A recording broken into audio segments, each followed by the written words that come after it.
turn to Andy Norton to give us his thoughts. Thanks very much. Many thanks to all the speakers. The initial introduction, but also those really powerful stories from Magda and from Wendy. I think this is a very useful framework because it takes us into those spaces we know that exist that are very difficult to place within our normal frame of expectations. Just a quick digression or story from working in Ghana recently on a participatory poverty assessment. I'm sure some of you will be familiar with the literature on the Kayaya, who are girls from the north of Ghana who work in the markets in the south, particularly in Accra, and basically sleep on the street or under temporary shelters.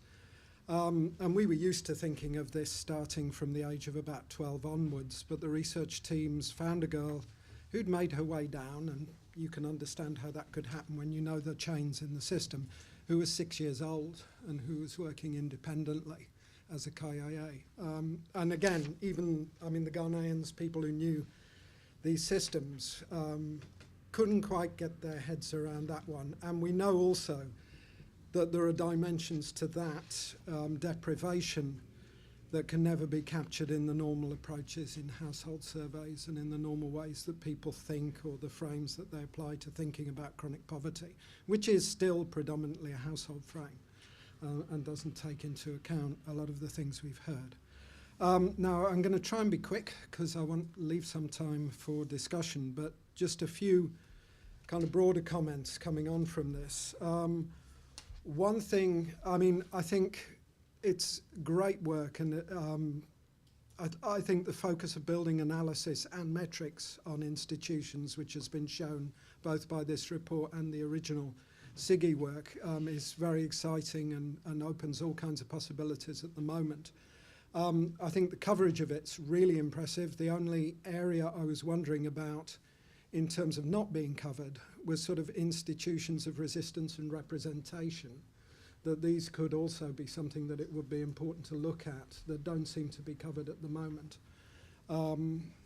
That's obviously something that would be more positive, whereas the balance you've got here is stuff that is threatening or negative, but that seemed to me the only dimension potentially missing. Some other questions. Pat Holden, who's in the audience, will know much more about the history of this than me, but when they did the MDG 3, they wound up with a target which led people to think it was something about girls' education, or it's even often referred to as an education target. So the sense of the goal that it should be about empowerment of women got largely lost in a lot of the discussions. So a question back, I guess, to the panel is, will this take us to a place in 2015 where we could have metrics that would capture power, that would capture what it was supposed to be about, the goal of women's empowerment and gender equality? Related to that, a question to Caroline and Nicola, which is, in a way, where do you stand on SIGI and the metrics? Because you started off with a set of metrics. You've come up with some fairly convincing problems or lacuna or ways in which that needs to be adapted, which when I looked at the website, I also had those feelings. You haven't actually adapted the metrics. Do you think that should be done, or do you think it's just a question of working with it as it stands and putting some more qualitative understanding in with it?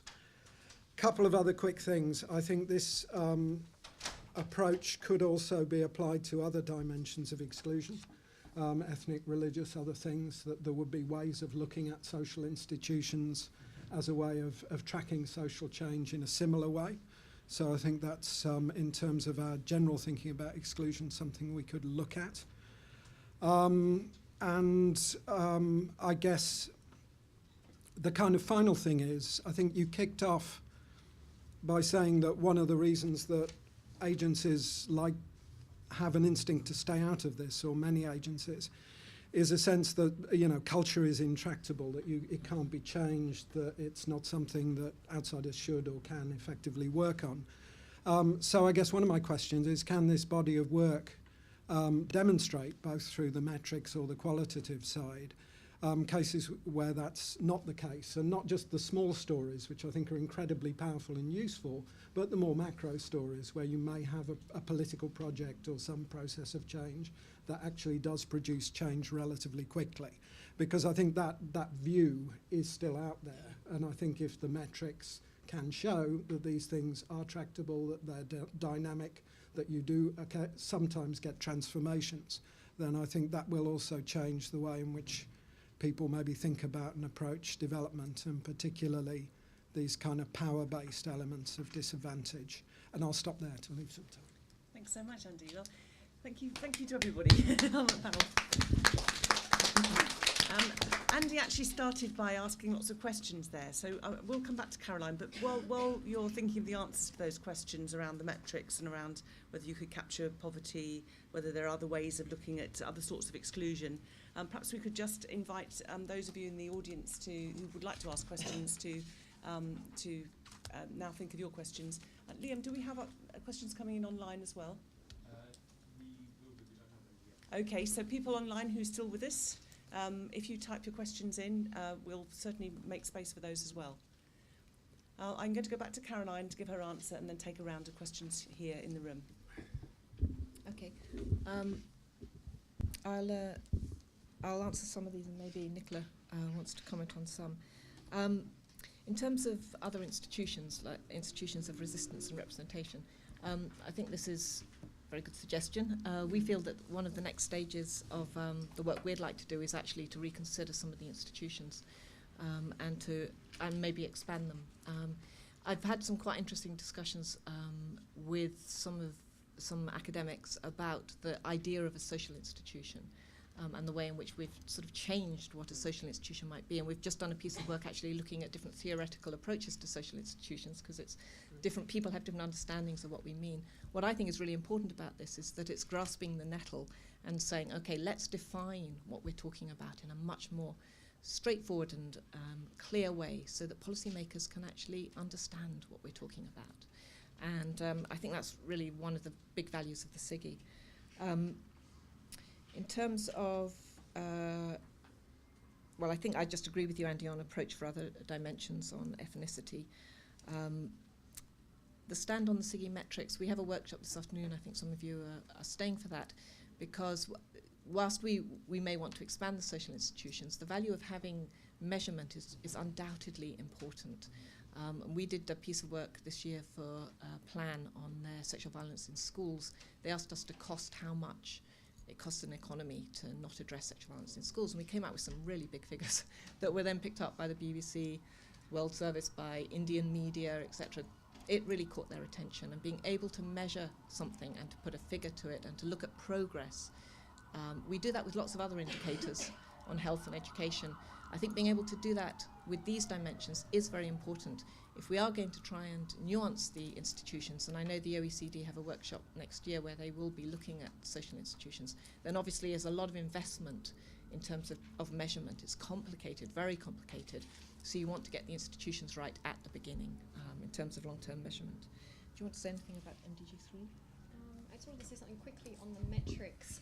I think the sub-index that we were most critical about was the one related to that OECD SIGI calls sun preference, where we labelled as sun bias to capture the broader sort of underinvestment in girls from infancy onwards, or actually in utero onwards. And I think we already have good measures in some countries, so time use data to capture time poverty would be critical, and then to actually do more work with girls and adolescents. On that, most of the time use data has been with adults. I think it would be also quite easy to capture sort of institutional access to childcare that could also be included within that, 'cause there's such spillover effects for girls and sibling care. And then perhaps expanding under the resources, additional financial resources that can be so critical for adolescents. And lastly, I think we'll focus on in the workshop this afternoon some issues around weighting of the different sub-indices and what that means in terms of severity of deprivation in some contexts. And if I'll just, one other point that Andy mentioned. One is that our categories are negative, which they are. In the SIGI, they were both positive and they were negative, and we decided to just make them consistent. So we had negative social institutions. One could redefine those. The other is appealing to the macro level, that we want to be able to demonstrate that change is not just about projects and it's all happening in the household and that's for other people to get on with, and that, you know, the big policy decisions don't need to engage with this. They do need to engage with this, and I think this is again where the metrics are very important to show what sort of change can happen with the sort of political will and leadership, and we need the evidence to speak to that as well, so that it gathers more momentum. Thank you very much. Maybe the other panellists will want to come back on some of those issues as well, but perhaps we could just take other questions or comments or contributions from the floor. Pat, she's looking at you, and then behind Pat. Take a few. Just really comment. I mean, within these institutions that you talk about, there's obviously many different groups of people who could potentially be an influence for change. And it just occurred to me recently, talking to colleagues in HelpAge International, that you know, if you think about who has influence in communities and who we could work with, then older people would be, you know, potentially one group, but there obviously are other groups as well. So I just wanted to kind of flag up that, as you said, in order to reach this particular group, there's a whole range of actors who one would work with.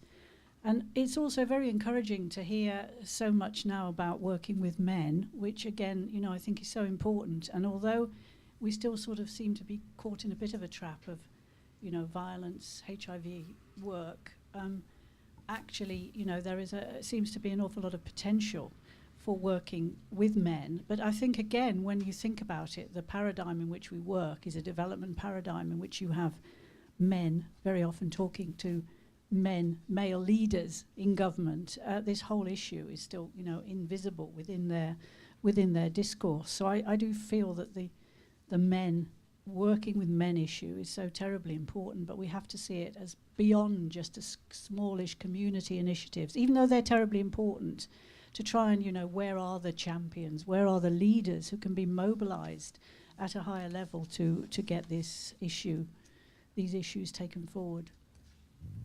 Thank you, Pat.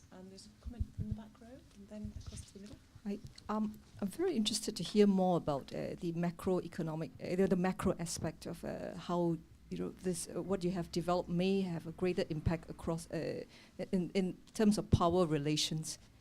Thanks. Just one more in the middle here, and I think we can take that round. Hello, Amina Adewusi from Standard Chartered Bank. I wanted to get the panel's views on what the role of the private sector is in affecting change in this sphere.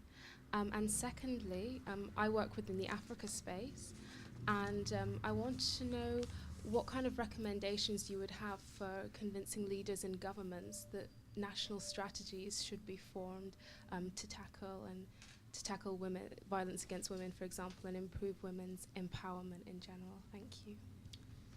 Thank you very much. We start perhaps with Magda. Yeah, sure. Which one would you like to take? Maybe I will respond to the national, the last question on national policies, how to convince them to address issues like violence against women. And I think this is a very important question. In Yemen, for example, I'm taking again Yemen, it is one of the countries that we work extensively in the Middle East. In Yemen, there was a national planning process. It's 5 years. They call it the 5-year national plan, through which civil society have succeeded to negotiate with the government and with the power of the civil society to engage in the process, which includes, at the end of the day, the budgeting process. We did a very small and crash costing of how much women organization, at least the ones with whom we work, in terms of how much the service costs them, how much the lawyers cost them, and counseling, etc. We did an initial costing, and we obliged the government through the negotiations, through proving the negative impact of violence against women, to pledge resources.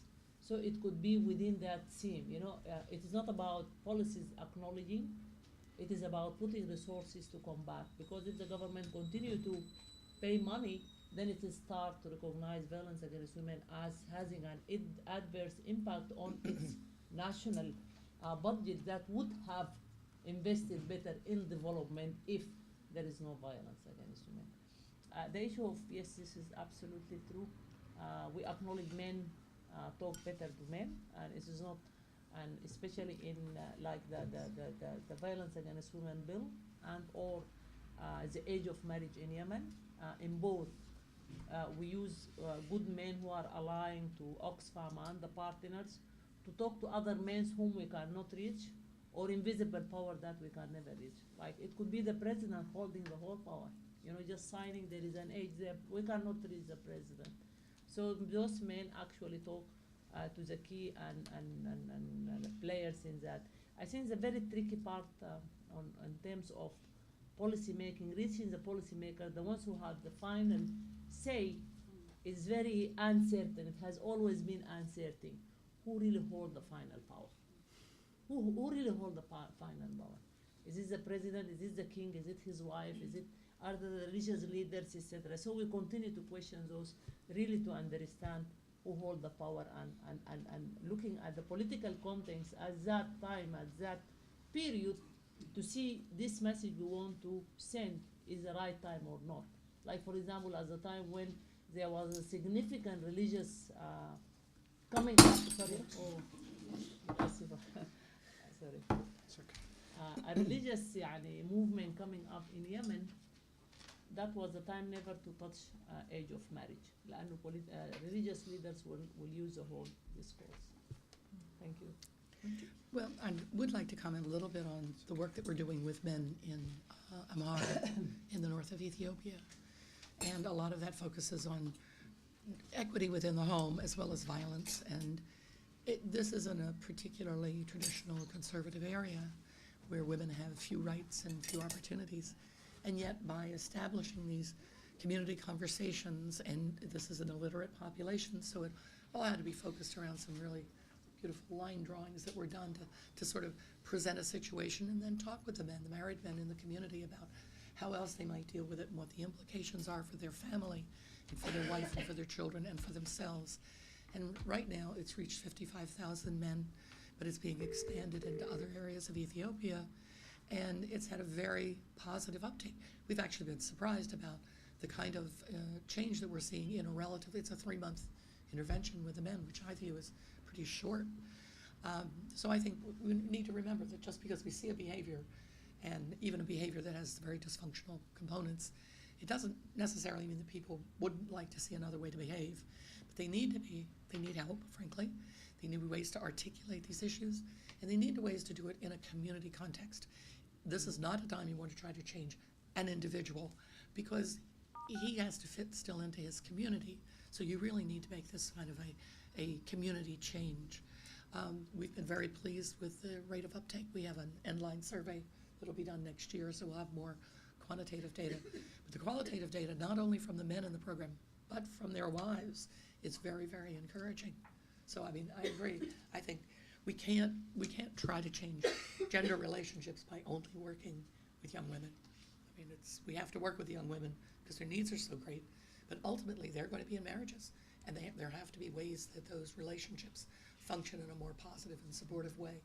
I think what we're starting to see is ways to also bring men into this equation. Yes. Maybe what we're looking for are the positive deviants in the community, men who already get it, who can be leaders within their community, because that's very effective when they speak about the benefits. Yeah, I should say that we also have Carol in Uganda, who was our, she's on the video link, and she was one of our co-authors, and she may have some comments she wrote, particularly on the civil liberties chapter and the resource rights. We also have with us some of our researchers who worked with us on the report, so they may also have some comments, but I'll just try and address one or two of these. On the, what I think was a question about macro aspects of how we should see policy changing at that level. I think there's a whole array of things that some of them are happening, and a lot of them need to happen. I mean, just basic funding, budgets need to be there. Gender budgeting is very important, but let's take it seriously and actually put money into budgets. There needs to be money for legal help, for example, legislation, of course, across the board, women's representation and voting rights, and their ability to take part in civic action needs to be not only legalised, but it needs to be run out in programmes of work. All of these programmes of work need funding. I think the other aspect is that the international community needs to take these issues up, and this is, I think, where SIGI actually provides an opportunity for donors to be asking about this index as it's rolled out. So the international community needs to make this issue important. So at the macro level, I think there's an enormous amount of action that needs to take place. For the private sector, similarly, I think there's a whole list of issues around access to finance, bank loans, employment policy, equal pay. I think there's a whole range of issues where the private sector needs to pay attention. And in terms of the institutions and their scope, the reason we expanded this to include girls was that we felt that the institutions were quite narrow and that we needed to look indeed at age within that and possibly expand it also to other types of exclusion. Yeah, just to complement that on the macro level aspects, I mean, I think we already do have good evidence about if you invest in gender equality, then it does have impacts on macroeconomic growth. I forget the figures, but it is a 1 or 2% percentage point increase in GDP on average for countries that have better gender equality. Similarly, I think the World Health Organization has recognized it's absolutely critical to address gender inequality if you want to improve health outcomes for all. I think the food price crisis highlighted what a critical or pivotal role that women play in terms of food security. There's some interesting research that's been done in Ethiopia, and amongst male-headed households, only single men within the family, that even if they had greater incomes, that the food poverty of the household was much greater than within female-headed households, who are much better or much more adept at providing food provision and better nutrition as well for their offspring. That's from research from the early 2000s. And I guess I think UNICEF has been trying to do some work to really highlight that even though women often make do by balancing both income generating work and care work within the household, that there are real costs for inadequate childcare, and just the work that that UNICEF's been doing around accidents within the home of children left within care of younger siblings or unqualified childcare providers, or indeed left, completely alone. Shows some very horrifying statistics. So it's not that women will make do, but there really are some very important economic and social costs in terms of human development there as well. Thank you, Nicola. I just want to go to Kampala just to see whether, Carol, you want to say anything or comment on any of the comments so far.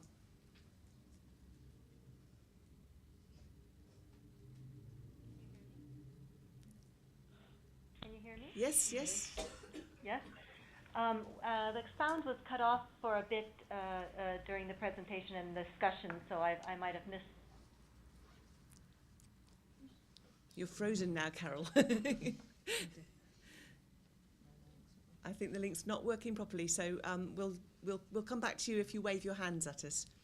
And can I just check whether anything's come in from online, or is everybody enthralled? Yes. Okay, great. Okay, now I hear you again. Excellent. Okay. Go ahead. I'm sorry, the sound has been cutting in and out, so I might not have followed all the full discussions. But one thing that struck me when we were working on this, I'm an anthropologist by training, so we're dealing with institutions, but I think we haven't quite gotten to culture yet. And it's in some of those cultural definitions of institutions. Institutions might be common in the way they relate kinship structures or power, the use of power, or the main sociological institutions. But it's those cultural interpretations of institutions that may be where some of the real hardcore gender issues lie. It also struck me as we were working on this, the relational nature of girls' situation. A lot of their positions are mediated through their brothers or fathers or families, and so it's very relational. And then, of course, those who don't have brothers or fathers are also have certain issues. So it's that not being able to necessarily look only at the individual, but to have to see the individual within the context and what that context, that relational context brings. And I was thinking just one other thought that came up. I think we were talking about the metrics, but also maybe we need to talk about the tools for capturing some of these things. I think they're sort of undervalued a bit, but opinion polls can be quite useful in terms of the attitude side of institutions. I mean, just by simple addition of one question, for example, in the DHS, the Demographic and Health Surveys, on the acceptability of violence to women, it generated enormous data around the world of how women themselves agree that it's okay for men to beat them. And so then you see, you can quantify even the feelings and the attitudes. So that kind of, you know, the old CAP, the knowledge, attitude, practice, and some of those tools that could get at attitudes, I think are very useful in this domain. Thank you very much, Carol. I'm aware that we're down to 2:30 and some people may want to leave soon. And I don't want to try to sum up such a rich discussion. I think this is an excellent report. I think that we should be making everybody in development agencies read this because it's very clear, it's got really compelling evidence, and above all, it's got a lot of hope in it. There are people who've been working with adolescent girls for a long time who've got extremely good data, like the Population Council and Oxfam. And we know that social institutions can and do change all the time. So with that knowledge, there are gaps in data and more work to be done, and lots of good suggestions about how we can refine this analysis. But the fact that there is the Chronic Poverty Research Centre has produced this analysis, I think is really, really useful and very, very timely. And I think that the resonance of tackling the idea that culture isn't something that development gets involved with is really important, and something which will have a lot of resonance in a time when people are thinking about effectiveness, because we will not be very effective in what we do as development agencies if we ignore the elephant in the room, which is driving a lot of the issues which could change the trajectory for the next generation and the trajectory of the transmission of poverty. So thank you everybody who's come along. Thank you very much for those of you who stayed online with us. Thank you, Caroline Kampala. I think I'm going to hand over to Caroline to just talk about the next session, which is very, very well integrated into this one. Thank you. Okay, well, thank you, Ellen, also for chairing, and I encourage you also to look at the Girl Hub activities that DFID and Nike are sponsoring. A number of you have signed up for a workshop which follows on from this session at about 3 o'clock. So for those of you who are coming to that, please do stay. We have some coffee and refreshments in the adjoining room, and we will reconvene for the workshop, which is with the OECD on the details of the SIGI index, and I think some other people are coming for that session from outside, if they can get here through the sirens and the police cars that we hear. So we'll reconvene at 3. And thank you to our colleagues who have travelled here to speak with us. We appreciate it very much, and to Andrew for also his discussant comments. So thank you all very much.